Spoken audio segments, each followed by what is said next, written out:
بسم الله الرحمن الرحيم فagaaro ka hadal waa mowduuc aad iyo aad muhiim u ah balse aysan ogeyn dad badan muhiimadda uu leeyahay mowduucan waxaan doonayaa maanta inaan si kooban uga hadlo mowduucan ku soo dhawaada muqaalkeena maanta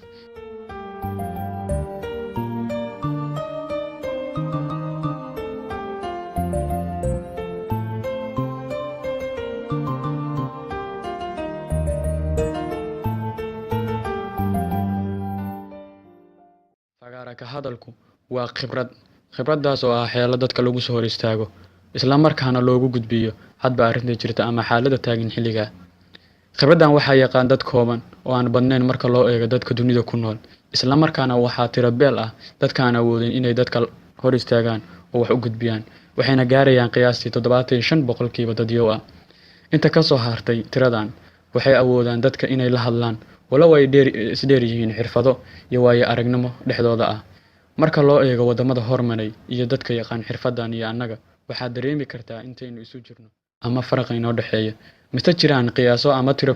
fagaaro ka hadalku waa shay u muhiim ah nolosheena isla markaana udub dhexaad u ah howlo badan oo aynu nolosha iyo noolahaba u baahanayno sidaa awgeed waxaa laga maarmaan noqotay inaynu dadaal gelino sidii aynu u noqon lahayn dad awood u leh inay dadka wax u sheegi karaan walow ay jiraan dad badan oo aaminsanayn arrintan balse uma joojinayno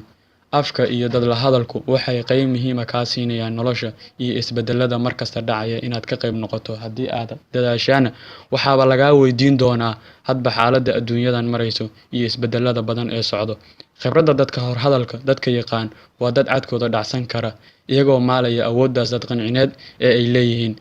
badanaa dadka yaqaan fagaaro ka hadalku waxaa kale oo u raaca inay yaqaanaan doodaha iyo qancinta iyagoo sameeya habab kala duwan oo arrinkan ku saabsan una adeegsada noloshooda caadiga ah sidaa awgeed waa muhiim inaad xirfadan barato qof ahaan adigu kadib aad la had wadaagto kumanaan kale si aad wax ugu gudbiso si loo helo dad dhisan oo dhinac walba ka xoogan waa shaqo inoo wada taal muhiimadda ay leedahay fagaaro ka hadalku horey ayaynu u soo sheegnay muhiimka fagaaro ka hadalku nolosha u leedahay balse si aynu isula fahanno waxaa muhiima inaan taabanno dhowr qodob oo u saldhigaya khibradda dadka la hadalka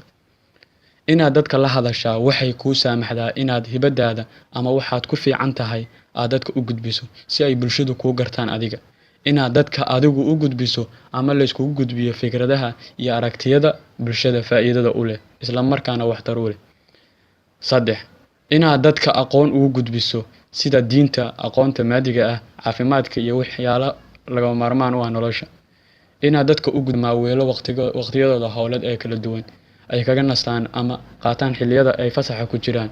inaad wacyigelin ugu sameyso bulshada qaybaheeda kala duwan adigoo ka hadlaya xaalad ama arrin jirta oo soo korortay